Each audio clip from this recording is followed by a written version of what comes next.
The economic freedom fighters turned 12, and they didn't just celebrate, they sent a message loud enough to echo through the corridors of global power.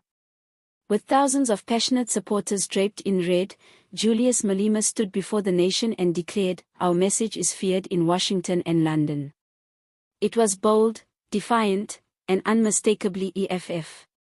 From their early days as political outcasts to becoming one of the most influential voices in South African politics, the EFF has disrupted, provoked, and inspired.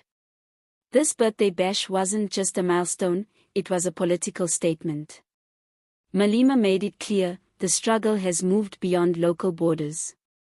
It now challenges the global economic order. As South Africa watches closely, and the world listens in unease, the EFF is preparing for a new chapter. And they want everyone, from Pretoria to the Pentagon, to know they are just getting started. 12 years after its fiery birth, the economic freedom fighters have proven they're no passing protest party. On their 12th birthday celebration, thousands of red-clad supporters filled the streets in high spirits, drums beating and fists raised as Julius Malema took the stage with his usual electric charisma. But this was not just a party, it was a political rally with international undertones. Malema's message was clear and unapologetic: the world is listening, and global powers are scared. "Our message is feared in Washington and London," he declared to roaring applause, reminding his supporters that their struggle isn't just local, it's global. The EFF's rise from political infancy to a dominant voice in South African politics has been nothing short of remarkable. Born out of expulsion and defiance in 2013, many predicted the movement would flame out quickly. Instead, it has grown into a disruptive force, capturing the imagination of disillusioned youth, the working class, and those tired of corruption, inefficiency, and broken promises.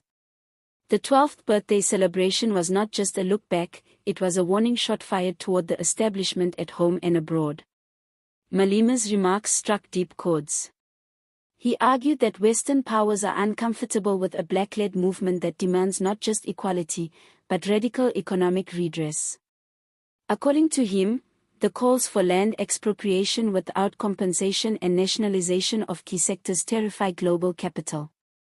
The EFF, Malema claims, represents a true shift in thinking, one that does not beg for inclusion in an unequal system but seeks to reconstruct the system itself. That, he says, is why their message is feared in Washington and London. Because for the first time in a long time, someone is challenging the very foundation of their economic dominance.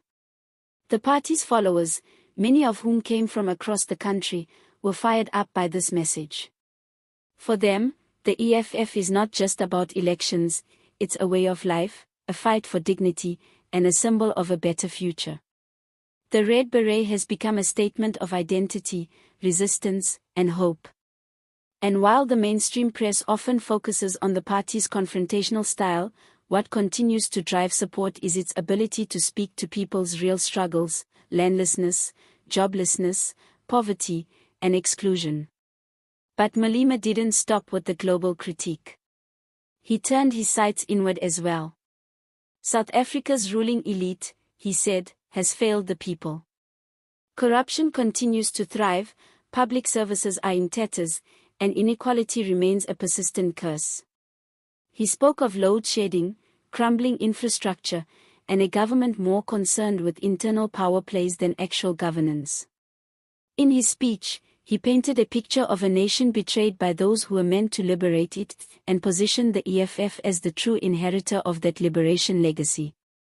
He reminded the crowd that the EFF was born out of the struggle to speak truth to power, even if that power once wore the mask of revolution. And now, 12 years later, he said, that mission remains unchanged. From Parliament to the streets, the EFF will continue to be the voice of the voiceless. The crowd roared in approval, some chanting, others crying, and many dancing under the weight of history and the thrill of resistance. Of course, critics will call it political theater, a popular spectacle with no real path to governance. But what cannot be denied is the EFF's ability to galvanize. Its events are not just political briefings, they are cultural phenomena. They energize the base, unsettle the status quo, and force uncomfortable conversations. And in a democracy that often feels sleepy and cynical, that alone is a significant contribution. The celebration also served as a stage for Malema to outline the road ahead. He warned that the battle would intensify as the EFF grows in influence. There will be more smear campaigns, more resistance from corporate media, more sabotage by those threatened by the party's ideals. But he said the movement must remain united, disciplined, and fearless. Revolution is not a dinner party, he reminded the crowd.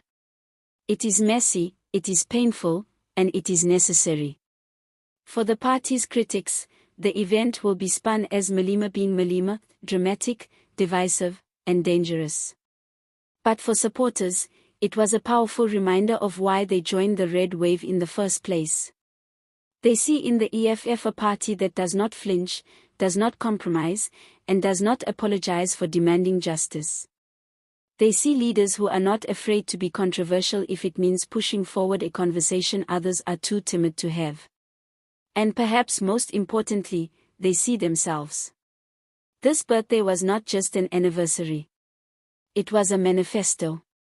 It was a declaration that the EFF is here to stay, and that it's not looking to be liked by global powers or local elites. It wants power, it wants transformation, and it wants justice on its own terms. For Washington and London, Malema's words may have seemed like bluster.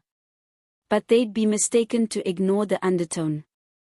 The world is changing, and movements like the EFF are part of a rising tide that challenges neoliberal orthodoxy and post-colonial passivity. South Africa is not alone in this. Across the globe, marginalized communities are rising, organizing, and demanding more than symbolic freedom, they want real change.